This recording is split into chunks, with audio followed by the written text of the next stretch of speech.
any background noise, I have my window open and the dog is barking. I know it's really annoying, especially annoying for me when I'm trying to record something for you. And what can I say? Maybe in the next week I will post more. I have already recorded part 2 and 3 for this story. Sorry. For this story. And it was I was recording it then when I was sick. Then when I posted part 2, like part 1, part 1. And yeah, so of course my voice made it sound low-key weird, and I can of course struggle with some words, but I hope it would bother you so much. Also, I missed you all, and I hope you missed me too. Even if it was only 1 week without me, or no, even not 1 week without, it was almost 10 days since I posted the last video. So yeah, I was not there for a while. But yeah, I will just try. After I will do anything what I have to do in school, I will just try to focus more on doing videos and things like that, because of course I'm not going to leave it like I can just leave it and yeah, when I will just do everything what I have to do, then I will have more time and everything to do videos. So yeah, so I think we can just start the video because the intro is pretty long, so I hope you will enjoy.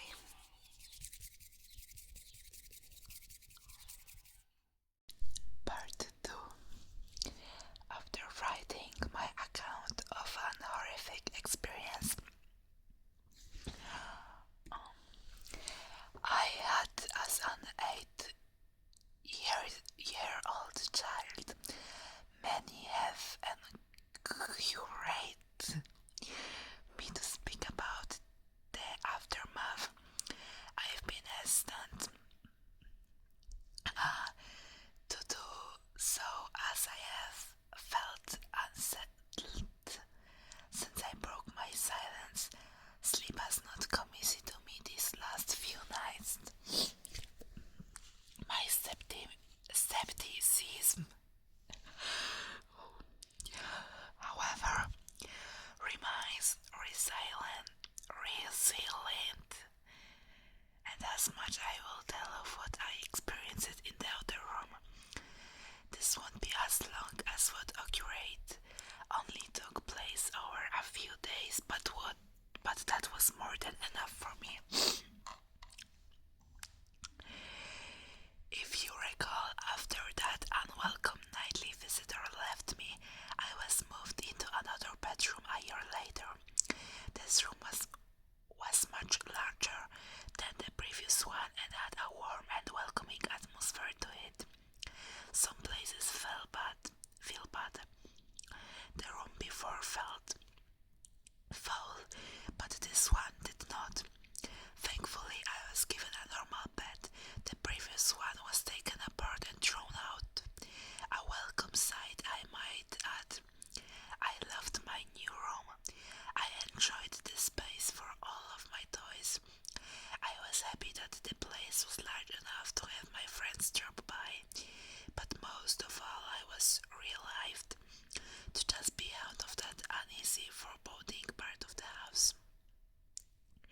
On the first night I slept more soundly than I had done for a long time. Of course I still moved my bed several feet from the wall. I told my mother that I and my friends liked to use the gap between the bed and wall as a hiding place when we were playing. I awoke the next day feeling refreshed and relaxed. As I lay there watching some of my favorite cartoons,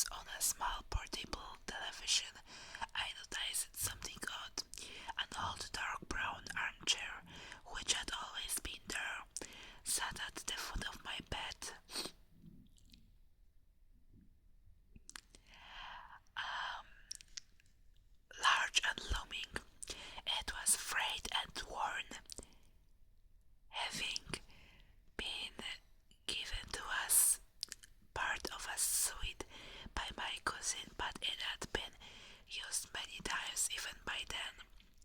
The chair itself was not unusual, but what unsettled me was that I could have sworn that before I had went to sleep the chair has been facing away from the bed. Now in the cold light of day the chair was facing me. I assumed one of my parents had moved it while I slept, probably looking for something which had been left there before we switched rooms. The second night was not as restful. It was around 11 p.m. and I could hear my parents' television from the other side of the house. The room was largely in darkness, the only illumination an orange hue drifting through my window from the street lights outside. I lay there content until I heard something quiet yet unmistakable. At first I thought it was the sound of my own breath exhaling and inhaling as I rested, but when I stopped for a moment, the quiet, almost inaudible sound of someone else in the room breathing in and out did not gaze.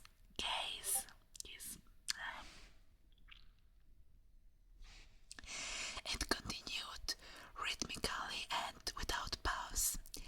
I lay there in the darkness, but while I was still recovering from the terror instilled in me from my experiences in my previous bedroom, I was not entirely afraid. The breathing was so distant and unlike the wheezing I had heard during my encounter with that thing in the wall that I remained calm, and even at that early age I believed that it was so subtle that it was probably my imagination playing tricks on me. Still, I took no chance.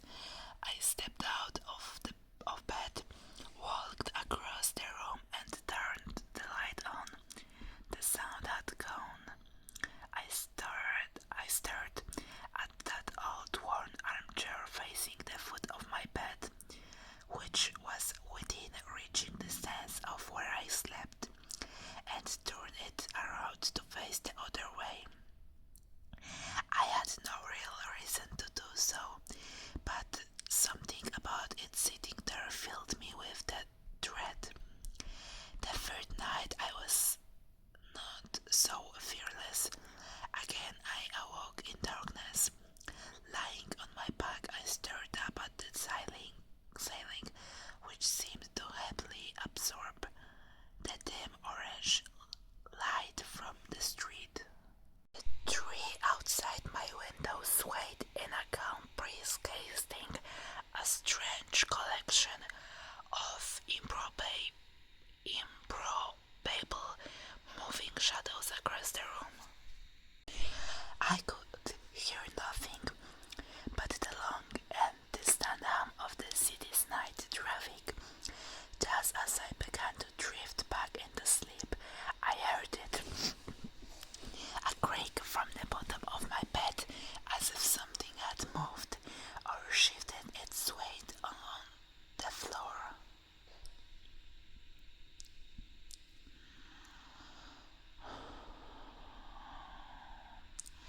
I raised my head, peering through the darkness, but saw nothing strange.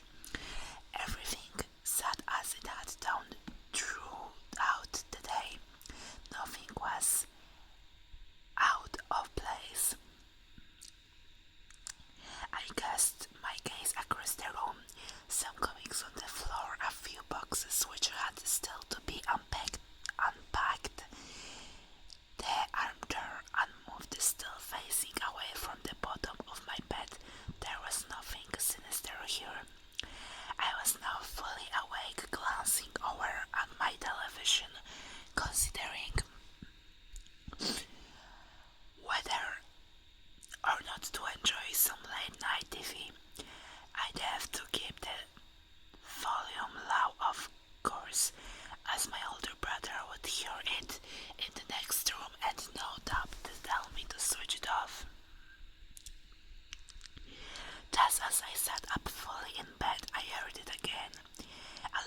But what I was also staring at was the person sitting in it.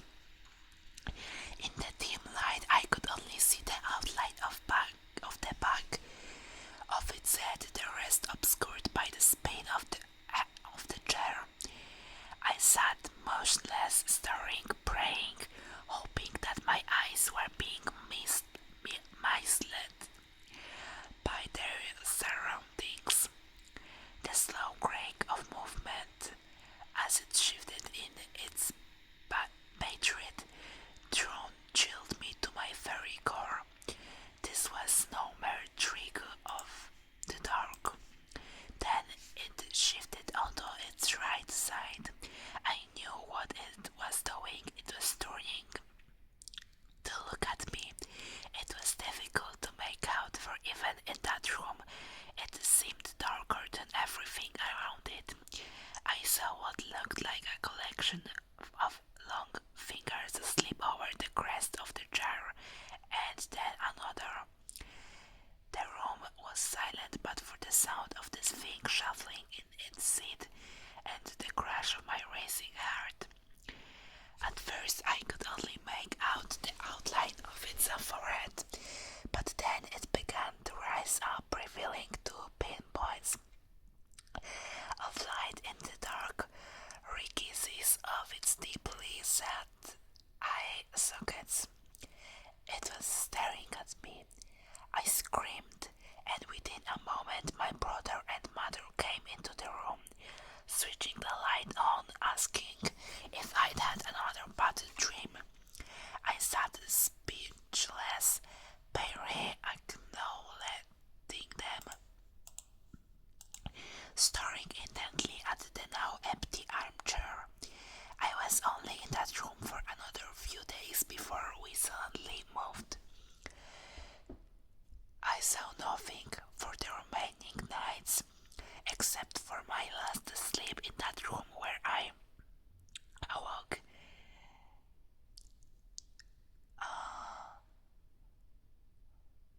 to the warm air of something breathing into my ear.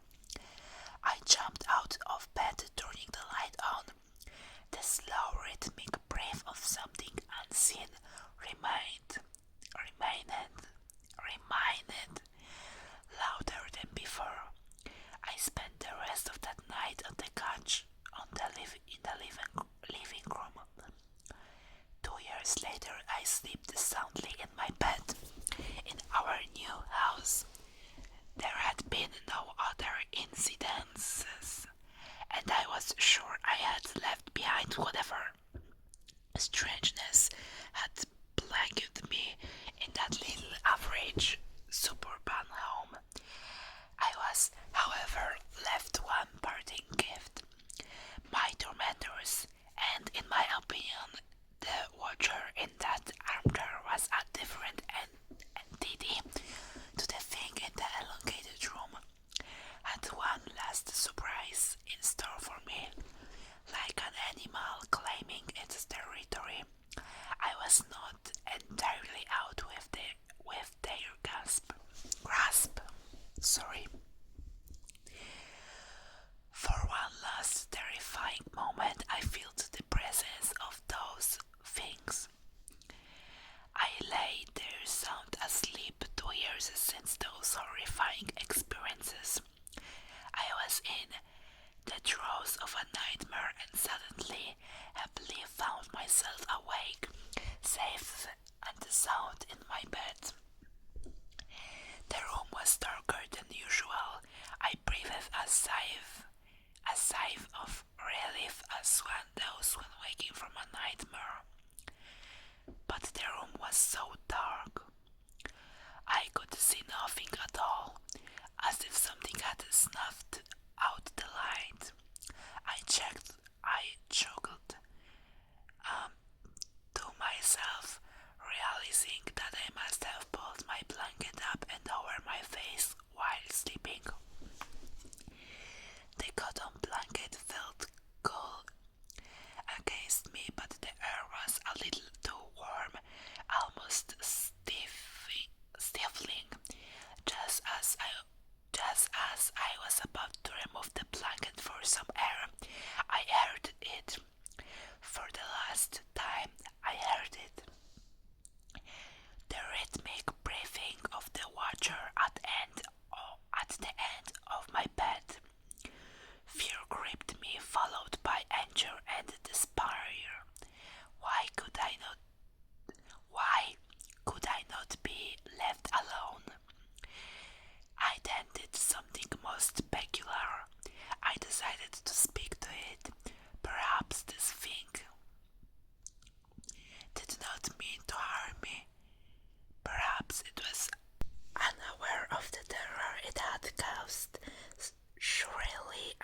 easy. As the breathing grew louder and closer, I began to cry. I could feel its presence on the other side of the blanket, its breath hanging over me like a stagnant wind. Through the tears, I adhered towards words which surely would put an end to all of this. Please stop. The breathing began to change. It became more animated, quicker somehow. I could hear something shuffling next to me, standing close by. The breathing then moved, first back to the foot of my bed, and then slowly across the room, through the door into the hallway, and then gone. Half crying, half elated, I lay in the still darkness, my face still covered by the blanket. You may consider this a victory of some sort, but I do not. If those things were real, I know now beyond a shadow of a doubt that their intentions were not misconstrued.